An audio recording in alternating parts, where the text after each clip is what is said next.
Hello everyone, this is Nimish. Welcome back to my channel. Today we are going to review Thugs of Hindostan, one of the most debated movies of the past few days and definitely might be one of the most memorable sort of releases of the year in a negative way because of the impact that the audience's reactions have had on this movie. Most people came out of the theaters with absolute disappointment, calling this movie a disaster, and there are some people who are still trying to say that this movie is good enough, it's entertaining enough, it'll get you through and stuff like that. So let's discuss more about what happened with this movie and why it is such a controversial debate and it just did not do well at the box office.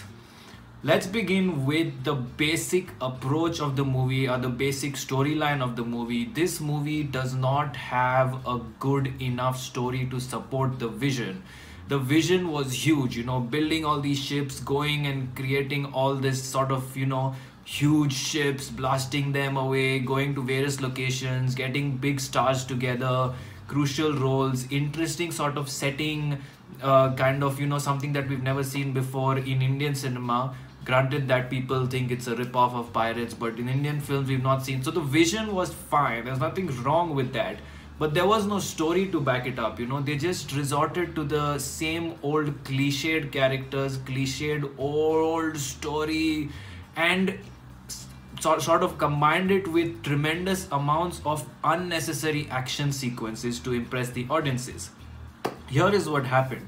After Bahubali's success, most people in all industries, not only in Bollywood, started feeling that the audiences come to the theater only for the big movies. This is also true in Hollywood because of movies like Avengers and all the superhero movies, where people don't go to the theaters. Here in the US, people hardly go to theaters unless it's a big movie like Batman, Superman, Iron Man, stuff like that, because there's Netflix and stuff like that. So that sort of perception, and after Bahubali's collection, people thought that the producers thought that audiences will only come to the theater for big movies. They want to see big movies, and unless the movie is extravagant and worth watching in the theater experience, they won't come. So a lot of movie producers started backing up these larger than life projects, and even in the South that is the same case. There are many projects that are so-called huge projects. Even in Bollywood this is the case, and Thugs of Hindostan was one of those post Bahubali huge projects that was sort of made to a huge scale, like 200 crores, a ridiculous budget, and the result is that they focused more on the magnitude of the film to make it big, put in action sequences that will blow the minds of the audiences, try to make incredible VFX that people will just go crazy for everyone, and get in the biggest superstars to beat all these records and do all these things. And then they forgot to concentrate on a good story. They forgot to, the main part of any movie is the story, and they forgot to concentrate on that. They forgot to sort of emphasis on that. They took it for granted that just because it's a big story with a sort of big animation and everything that I just said, people will come. But that is not true. The crux of Bahubali is the story. The whole thing of Bahubali, and the most famous thing is Katappa ने बाहुबली को क्यों मारा, and there was the biggest question, and it was because that is a plot point.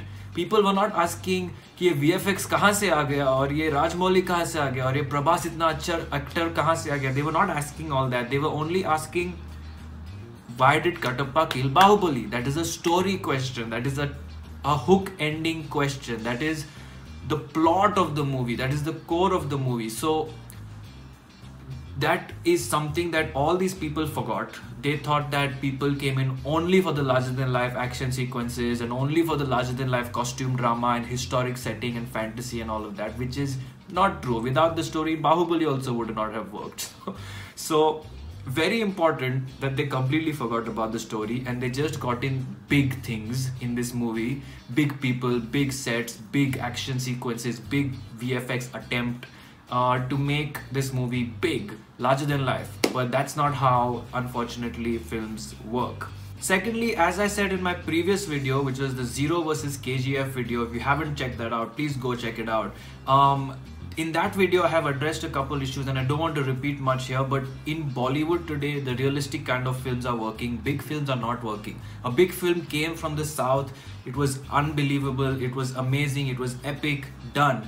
The only films that work here are Badai Ho, Andhadhun, these kind of movies. So people really are not wanting to see major superstars in those kind of roles, because they have their own sort of image, they have their own perception. Someone like Amir Khan, who consciously says that he doesn't care about the social aspects of his film, but the audiences care, and the audiences have pretty much looked up to him only for that. So people have trashed Doom 3. It got the collection, but many people don't like it. Similarly, when he's doing Thugs of Hindostan, people don't want to watch him in that. People want him to back a good story.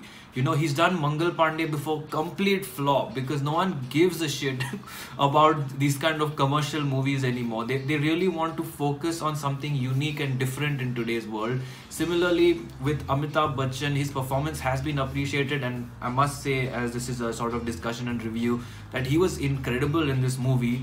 But there was just one sort of tone for his role. You know, there was nothing going on. And similarly for Fatima Sana Sheikh's character, it was one tone that was going on. For Amir Khan's character, he was trying to do different things, but from the start of the movie, we knew he is sort of like a chameleon, or there's a Hindi saying, "Girgit ki tarah rang badal deta hai." So he's like, he belongs to no one. He's always fooling people, tricking people. So it was very expected that he will fool and then go back and then come back and try to fool this one, try to fool that one. So that was given to us early in the movie. We didn't see him it didn't come across as a surprise. So we were just like, oh, this is expected. He's gonna do this now. He's gonna give dhoka, and it was in the trailer also. So like, those kind of things just didn't surprise the audiences at all, and there were no plot twists, so to speak. There was no emotion for this movie. Like, it was literally like one fight happened, 11 years later another fight happened, Amir Khan comes in, a third fight happened, and then the movie goes on and on with the British comes in and that fight happens. So like, literally there's no scale of emotions going up and down. In an action movie like Rohit Shetty's Singham, the only reason it worked is because of the content, the story, the plot, which was just so high on emotion. There was so many twists and turns. You felt bad for the Inspector Singham, although he was strong. But at the interval point when Singham came and he shifted to Goa, and Prakash Raj has just cornered him from all sides, and he was the one who got him transferred to Goa so he can teach him a lesson. You're literally just, you don't know what the hell's going to happen next, because Singham was great in the village and he did all these things, and now he's in the villain's town and he just seems checkmate. It seems like the end. So these kind of plot twists give the audience more energy when the hero bounces back. It gives us more energy for the action sequences.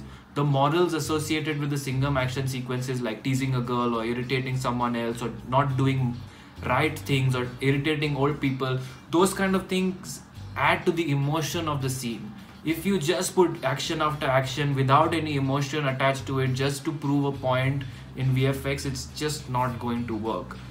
I must say that this movie definitely does not deserve the amount of hate that it has got, because I think that from the first couple of shows, because it got hate, everyone else jumped on the wagon and they're like, this movie is shit. Like, we thought it was shit on the trailer, it's shit. They go in with the mentality that the movie is going to be shit, so they're going to come out saying that the movie sucks. So a lot of this has to do with the first few shows and the bad word of mouth and the bad critic reviews. I must say that was the big surprise, that critics like Rajiv Masand, Taran Adarsh, Komal Nata, who always, like, very rarely they can, okay, Rajiv Masand is pretty balanced, but the others like Taran Adarsh and Komal Nata, they are unbelievably biased, and like, normally it's so hard for them to say something bad about a movie. They will sugarcoat it and say it could have been better, it missed a little here and there, but they are it's very hard to find them say that this movie sucks. And early morning when the movie released and you open Twitter or you open the internet, you'll see that Taran Adarsh,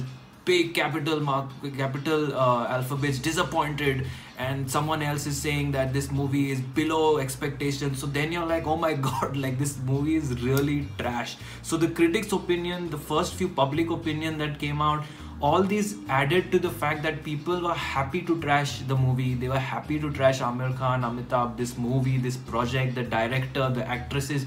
They were just happy to do that. So the trolling and the trashing was much more than required, which is fine. You can't, same with any movie like Mangal Pandey. If you watch it, you will wonder why like so much trashing. Like, it's okay if people didn't like it, it's fine, but to trash a movie that much is not fair. Same with a movie like Aag. I don't even think most people have watched Aag. I watched it, I don't really remember the movie, but and I'm not saying it's a good movie at all. I'm just saying that most people might not even have watched Aag, and it was a running joke for years that Ram Gopal Verma ki Aag is pretty much a reference for a flop film. Like Race 3 this year is pretty much a reference for a disaster. Thugs of Hindostan is going to be a future reference for disasters. So, and other movies like Jab Harry Met Sejal, Tube Light, these are like disaster references. People might not even have watched it. People might not even have tried to watch it. They just get the negative impression. They try to watch it. Then if they do, with that negative impression, they are like, yeah, this actually sucks. But like, if you don't see the outside world and you go in to watch Thugs of Hindostan, it's not as trashy, or as the people are trashing it. It's just not good. It's just not a well-made film, because the director, you can't expect much from him. It's just something that lacks emotion, lacks writing, and all the reasons that I mentioned, which makes it a very below average film anyway. But the trashing was too much. Film is not that crazily, ridiculously bad.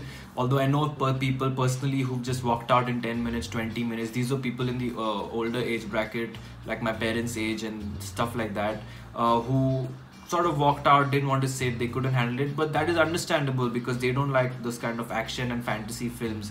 But for the younger lot, I feel like the kids and the younger generation, they might be able to pass this as a one-time watch, as a typical popcorn one-time watch. It might be possible for them, but it's definitely below average. It's the stupid film that should not have been made, considering the people involved. They should have worked harder on this film and done something much more wonderful for the audience that had major expectations.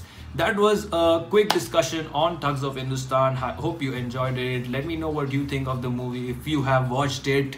Otherwise, feel free to watch it, not watch it, based on your time availability, expense, etc. Hope you like this review. Like, comment, share, subscribe, and take care.